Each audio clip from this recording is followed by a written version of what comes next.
బెదిరించుకు చిన్నబాబు, మమ్మల్ని ఇంకొంచెం ప్రశాంతంగా ఉండనివ్వు. సర్లే బంగారం, మనం వెళ్దాం పద. ఎప్పుడు ఏదో ఒకటి అంటుంటారు. టీవీలో ఇప్పుడే కరెంటు పోవాలా? నీకోటి చెప్పాలని తీసుకొస్తున్నా. ఎందుకు పక్కకు తీసుకొచ్చావు? ఆంటీ, అది కాదు బంగారం, వాళ్ళ రూమ్ లో ఉండే గ్యాస్ ప్లేస్ ని మార్చేస్తే బెటర్ కదా. ఏంటి? వాళ్ళు వింటారు, నువ్వు రా చెప్తా. పద. మాకు వినపడింది చిన్నబాబు. నీలమ్మా, ఆ పాయిజన్ గ్యాస్ ప్లేస్మెంట్ చేంజ్ చేస్తున్నారు. దాన్ని మనం చూసామనుకో, వాళ్ళు వెళ్ళిపోయాక దాన్ని తీసి పారేసి మనం ప్రశాంతంగా పడుకోవచ్చు. పద పద చూద్దాం పద. సరే.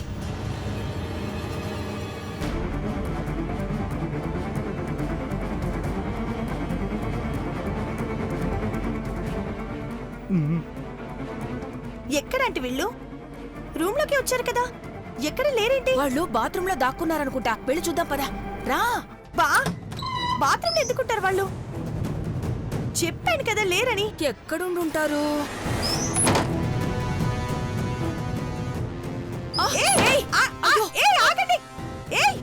ఆగండి. డోర్ ఓపెన్ చేయి. మీరు ఎంత అరిచినా ఎవ్వరికీ వినపడదు.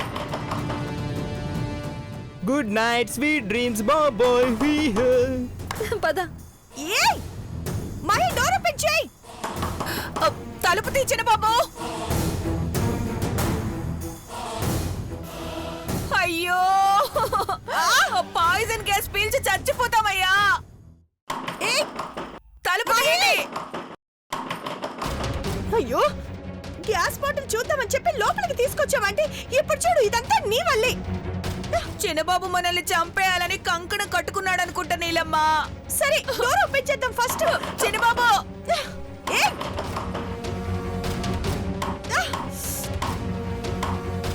అయ్యో ఆంటీ,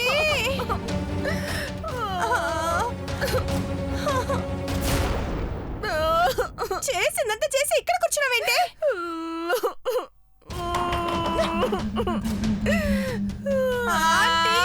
ఏదో ఒకటి చెయ్యి ఆంటీ. చిన్నబాబు.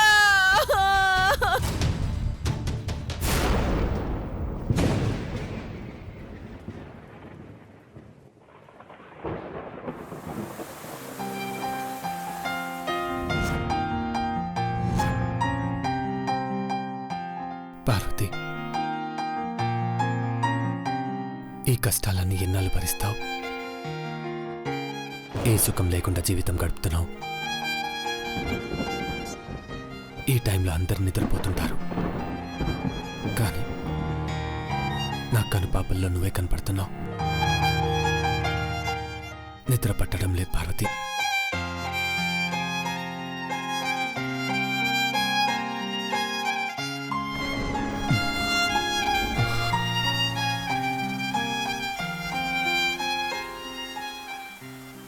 Windows close చేయలేదనుకుంటా.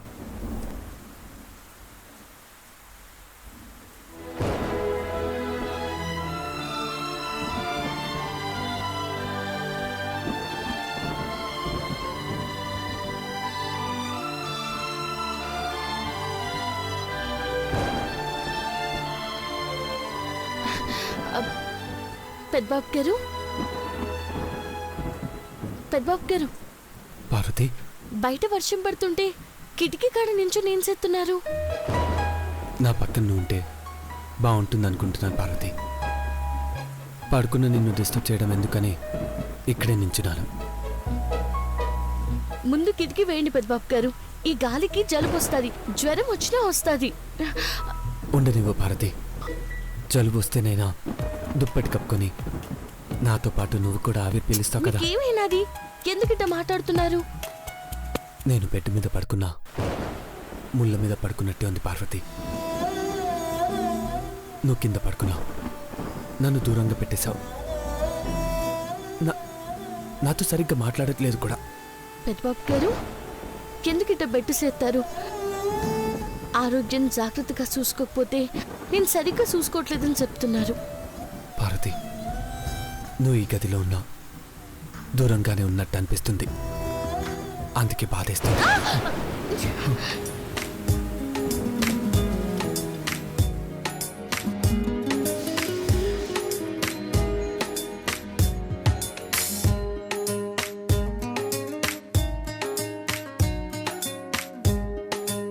ఎన్ని రోజులైంది పార్వతి నువ్వు నా గుండెకి దగ్గరగా ఉంది.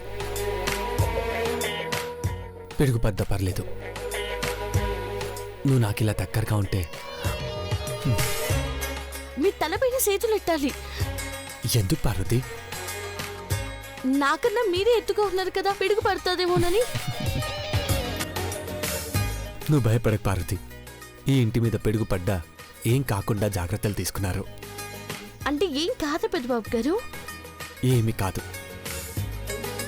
కానీ నువ్వు నా దగ్గరకు వస్తే మాత్రం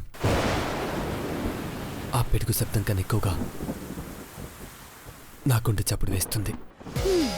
అయితే పిడుగు పడితే ఇంటికి ఏమీ కానట్టు మీ గుండెలో వచ్చే అలజడులు కూడా మిమ్మల్ని ఏం చేయకుండా జాగ్రత్తగా చూసుకోండి, సరేనా? అంతేగాని నువ్వేం చేయవు, నన్నేం చేయనివ్వా? మ్హూ. మీరు వెళ్ళి పడుకోండి, నేను కూడా పడుకుంటాను. ఆ పని మాత్రం చేయండి. హ్మ్?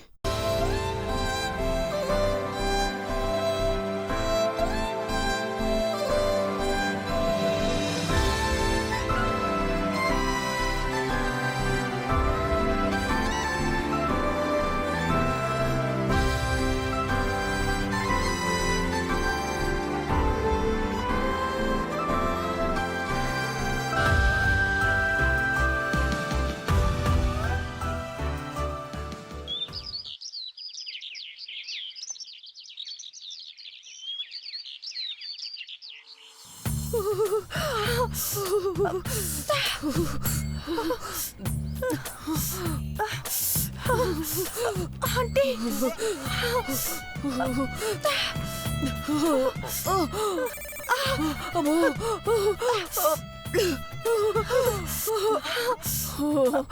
నీలమ్మా, బతికే మార్గం చూపించవే.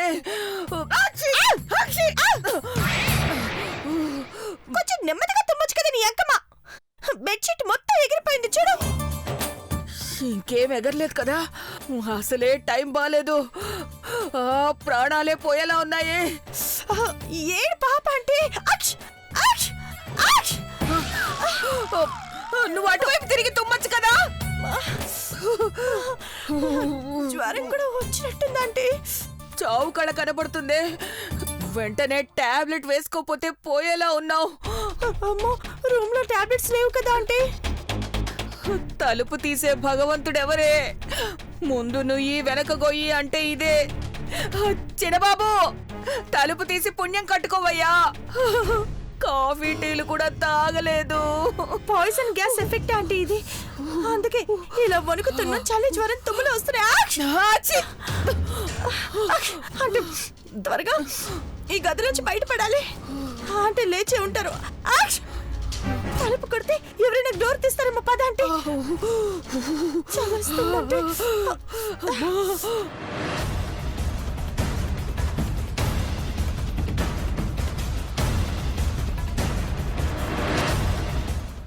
తలుపు తీయండి, తలుపు తీయండి చిన్నబాబు. అక్క, బావగారు, ఎవరైనా ఉన్నారా?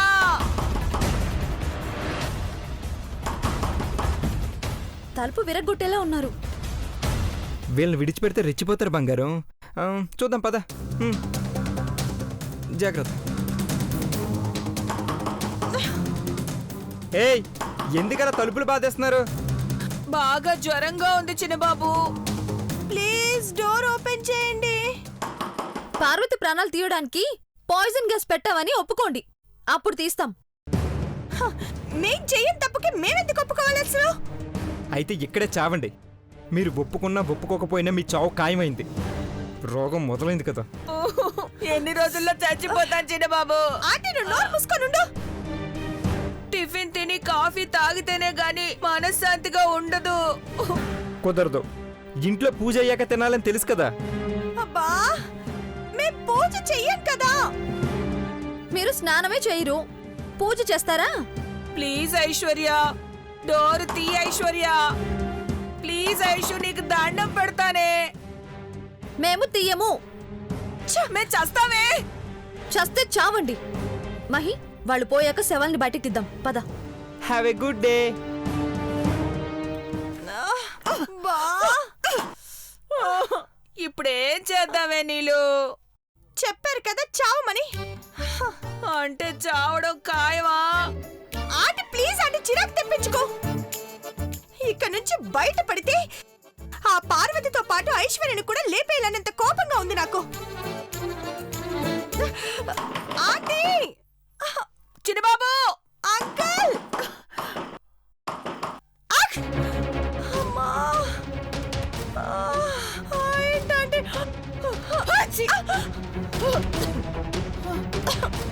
ఏంటండి ఇది? తలుపు తీయండి. ఆంటీ, నీకు దండం పెడతానే. ఏదో అవుతుందే, మనకేదో అవుతుందే. అచ్చి!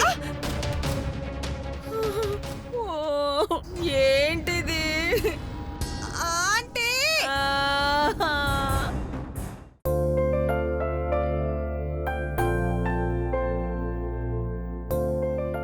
మహి, అమ్మ వాళ్ళు బయలుదేరారా? On the way bro. గుడి నుంచి ఖడ్గం తీసుకొని స్టార్ట్ అయ్యారు.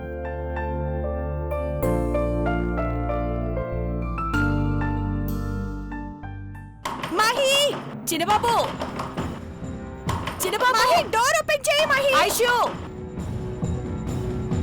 వీళ్ళ న్యూసెన్స్ ఎక్కువైంది. సైలెంట్గా ఉండండి. డిస్టర్బ్ చేస్తే పూజకు భంగం కలుగుతుంది. అయ్యా చిన్నబాబు, మేము స్నానాలు చేసామయ్యా. రెడీ అయ్యాం మహి. తలుపు తీస్తే బయటకు వస్తాము. అలా అంటే తెరుస్తారా? పూజ కదా, తలుపు తీస్తారు. మనకి చలి జ్వరం వచ్చినట్టు ఆంటీకి అనుమానం రాకూడదు. జ్వరం కనపడదు గాని తుమ్ములు మాత్రం రాకుండా ఆపలేం కదా నీళ్ళు. బా, మేనేజ్ చేయక తప్పదంటీ. నువ్వు ముందు తలుపు కొట్టు. చిన్నబాబు, మహి, తలుపు తీ. డోర్ ఓపెన్ చేయి. చిన్నబాబు,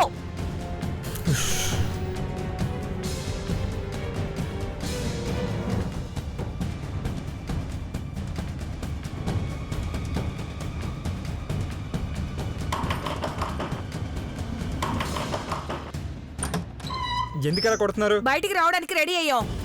ప్రసాదం తినడానికి రెడీ అయినట్టు ఉన్నారు, కానీ ఈరోజు ఉపవాసం ఉండాలి. రండి. పూజ చేస్తామని చెప్పారు గాని ఉపవాసం చేస్తామని చెప్పలేదు కదా. అక్క, అక్క,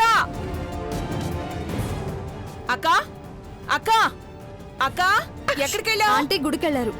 ఇంట్లో పూజ పెట్టుకొని గుడికి ఎందుకు వెళ్ళారు? కొంతమంది తల తెగ నరకడానికి, ఖడ్గం తీసుకురావడానికి వెళ్లారు.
అదిగోండి, అమ్మగారు ఖడ్గం తీసుకొస్తున్నారు. చాలా థ్యాంక్స్ ఆంటీ. ఆ ఖడ్గం నా కోసమే తెచ్చి పెడుతున్నారు. నీలమ్మా, నీ పెళ్లిలో ఈ ఖడ్గాన్ని పెట్టే మంగళసూత్రాలు వేయించారు, గుర్తుందా? అవునాంటీ. పెద్దబాబు, ఈ ఉత్సవాలు మొదలయ్యేలోపు వీరభద్రస్వామి నీకు చూపును ప్రసాదిస్తాడని మనస్ఫూర్తిగా నమ్ముతున్నాను. అలాగే వీరభద్రస్వామి వరప్రసాదంగా వచ్చిన ఈ ఖడ్గం తరతరాలుగా ఈ వంశాన్ని రక్షిస్తుంది.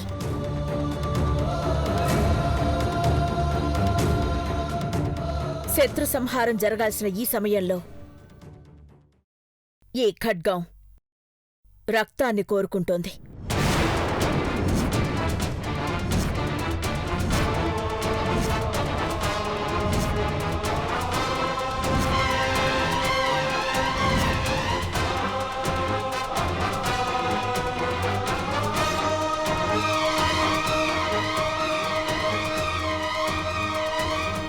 ఈ ఖడ్గాన్ని తీసుకెళ్లి అమ్మవారి దగ్గర పెట్టు. అలాగే అమ్మా.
शुद्धस्फटिकसङ्काशं त्रिनेत्रं पञ्चवक्त्रकं गङ्गाधरं दशभुजं सर्वाभरणभूषितं नीलग्रीवं शशाङ्काङ्कं नागयज्ञोपवीतिम्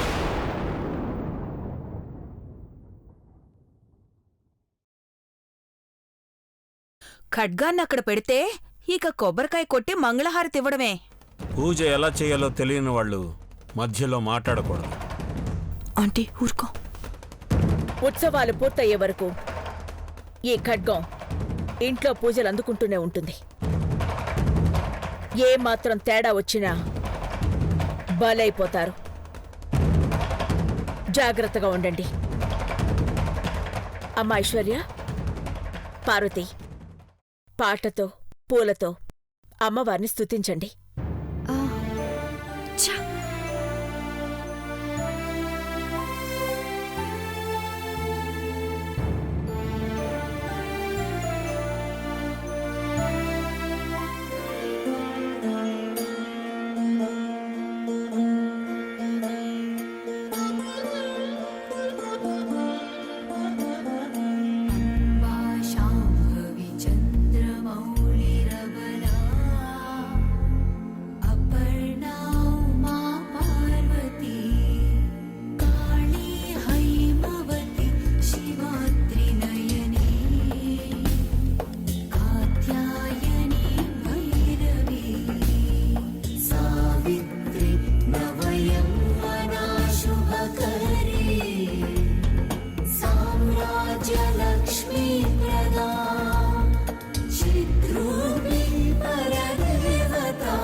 నీలమ్మా ఆ ఖడ్గానికి మనమే బలైపోతామేమో అనిపిస్తోంది.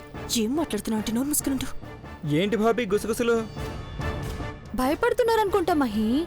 మేమెందుకు భయపడతాం? శత్రు సంహారం జరిగేటప్పుడు ఆ ఖడ్గం రక్తం చిమ్మేలా చేస్తుంది.